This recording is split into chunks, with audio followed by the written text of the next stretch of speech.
Hello friends, welcome back to my channel. మరొక informative వీడియోతో అయితే నేను మీ ముందుకు వచ్చేసాను. ఫ్రెండ్స్, రేషన్ కార్డు ఉన్న ప్రతి ఒక్కరికి కూడా ఒక గుడ్ న్యూస్ అయితే వచ్చిందండి. ఉచితంగా 3 సెంట్ల స్థలం మరియు 4 లక్షలు అయితే ప్రభుత్వం అందిస్తుంది.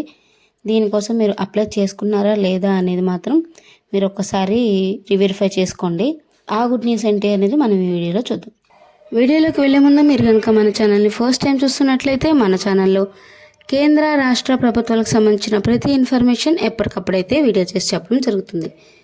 మీరు ఒకసారి మన ఛానల్లో కంటెంట్ చెక్ చేయండి. మన ఛానల్లో కంటెంట్ కనుక మీకు యూస్ఫుల్గా అనిపిస్తే దయచేసి మన ఛానల్ని అయితే సబ్స్క్రైబ్ చేసుకొని మీ ఫ్రెండ్స్ అండ్ ఫ్యామిలీ మెంబర్స్తో అయితే షేర్ చేసుకోండి. సో ఫ్రెండ్స్, వీడియోలోకి అయితే వెళ్ళిపోదాం. ఆంధ్రప్రదేశ్లోని పేదలకు ఇళ్ల స్థలాల పంపిణీపై రాష్ట్ర ప్రభుత్వం కీలక ప్రకటన అయితే చేసిందండి. శాసన మండలిలో వైసీపీ ఎమ్మెల్సీలు అడిగిన ప్రశ్నకు స్పందించిన రాష్ట్ర రెవెన్యూ శాఖ మంత్రి గాని సత్యప్రసాద్ గారు అందరికీ ఇల్లు పథకం కింద గ్రామీణ ప్రాంతాల్లో 3 సెంట్లు, పట్టణ ప్రాంతాల్లో 2 సెంట్లు చొప్పున స్థలాలు అందజేస్తామని అయితే ప్రకటించారు. ఇప్పటి వరకు 70,232 మంది ఇళ్ల స్థలాల కోసం అయితే దరఖాస్తు చేసుకున్నారని ఆయన వెల్లడించారు. ఇంటి నిర్మాణానికి కూడా 4 లక్షల ఆర్థిక సహాయం అందించనున్నట్లయితే తెలిపారు. ప్రభుత్వం ఇప్పటికీ ఈ పథకం కోసం మార్గదర్శకాలు అయితే విడుదల చేసింది. లబ్ధిదారుల అర్హతను స్పష్టంగా పేర్కొన్నట్లు ఆయన వెల్లడించారు. గత వైసీపీ ప్రభుత్వ పాలనలో ఇళ్ల స్థలాల పంపిణీలో అనేక అక్రమాలు జరిగాయని మంత్రి ఆరోపించారు.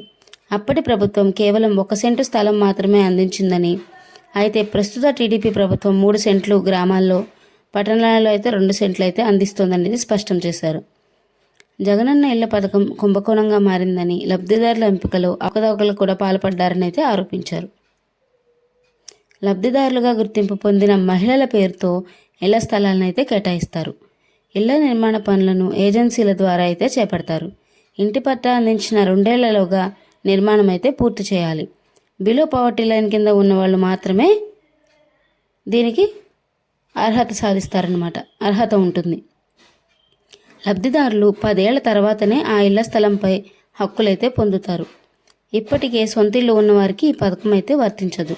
గతంలో రాష్ట్రం లేదా కేంద్ర ప్రభుత్వాల నుంచి ఇళ్ళు పొందిన వారు అయితే అర్హులుగా ఉండరన్నమాట. రేషన్ కార్డు కలిగి 5 ఎకరాల లోపు మెట్ట భూమి, 2.5 ఎకరాల లోపు మాగాణి భూమి కలిగి ఉన్నవారు మాత్రమే అర్హులు. ఇళ్ల స్థలాల పంపిణీపై ప్రభుత్వం తాజాగా దృష్టి సారించింది.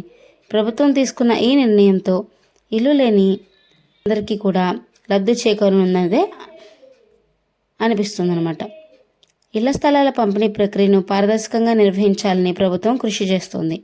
పథకం అమలులో ఎలాంటి అవకతవకలు చోటు చేసుకోకుండా చర్యలు తీసుకుంటామని, లబ్ధిదారులకు పూర్తి సాయం అందించేందుకు అన్ని చర్యలు తీసుకుంటామని అయితే ఆయన స్పష్టం చేయడం జరిగింది. ఇదన్నమాట ఫ్రెండ్స్ ఈరోజు వీడియో. ఈ వీడియో కనుక మీకు నచ్చినట్లయితే వీడియోని లైక్ చేయడం అయితే అస్సలు మర్చిపోవద్దు. ఇంకా మీ ఫ్రెండ్స్ అండ్ ఫ్యామిలీ మెంబర్స్తో కూడా షేర్ చేసుకోండి. Thank you so much for watching this video friends.